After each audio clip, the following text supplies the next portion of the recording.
दोस्तों, जैसे गंगोत्री और गंगा सागर को अलग नहीं किया जा सकता, वैसे ही मृत्यु को भी जीवन से अलग नहीं किया जा सकता। जीवन का यथार्थ तो यह है कि मृत्यु उसी दिन निश्चित हो गई थी जिस दिन हमने इस धरती पर पहली सांस ली थी, या फिर जिस दिन हम गर्भ में एक जीव रूप में आए। मृत्यु एक अनिवार्य तत्व है, इससे छुटकारा नहीं मिल सकता, लेकिन मृत्यु के भय से तो छुटकारा पाया ही जा सकता है। हम किस तरह से जीवन जीते हैं वही हमारे लिए हमारी मृत्यु को परिभाषित करता है। जो लोग अनमने भाव से संसार में रहते हैं, उनकी दृष्टि में मृत्यु जीवन का अंत है। ये ऐसे लोग होते हैं फ्रेंड्स, जिन्होंने बहुत कुछ सीखा लेकिन कैसे जिए यह नहीं सीख पाए। उनके विचार में मृत्यु जीवन की एक व्यवस्था है, लेकिन जीवन का बोध जिन्हें हो गया है, उनकी दृष्टि में मृत्यु जीवन का मूल्य है। जीवन जीते हुए यदि मृत्यु का सत्य समझ आ जाए तो सारी शक्तियां कल्याण की दिशा में लग जाती है। जगत में मृत्यु ना होती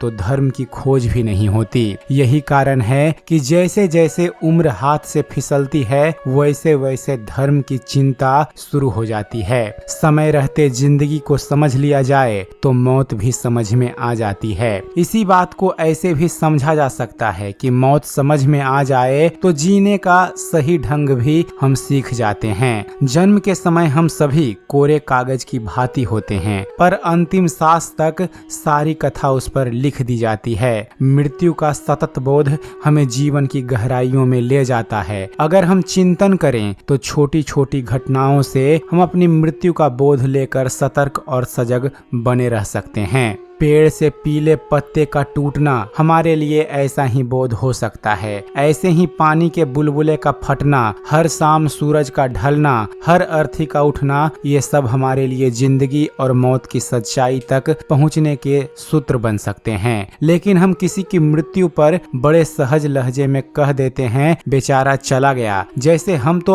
अमर रहने वाले हैं, जबकि हर उठती हुई अर्थी बताती है कि हमारे जीवन में भी यह पल किसी भी दिन आ सकता है। इसलिए जो शुभ है, कल्याणकारी है, उसे करने में आप लेस मात्र भी विलंब ना करें। इतने पर भी अगर हम अपनी आंखें मूंद रहे हैं तो हम अपने आप को ना विवेकवान कह सकते हैं, ना बुद्धिमान। हमारी प्राचीन संस्कृति में जीने, उपार्जन करने और पद प्रतिष्ठा प्राप्त करने के साथ साथ इस बात की भी शिक्षा दी जाती है कि मृत्यु का किस तरह वर्ण करें, उसे कैसे स्वीकार करें। इसलिए जीवन को 4 पड़ाव में बांटकर अंतिम भाग संन्यास आश्रम बताया गया है। इसी अवस्था में मृत्यु के स्वागत की तैयारी करनी होती है। मृत्यु के स्मरण से हमारा मन पापों से बचता है और वैराग्य का पौधा पनपता है। मृत्यु का स्वाध्याय ही जिंदगी का असली स्वाध्याय है। सच यह है कि मृत्यु भय का पर्याय नहीं, यह तो हमारी परम मित्र है, जो हमें हर घड़ी सचेत करती है कि मानव जीवन मिला है तो उसके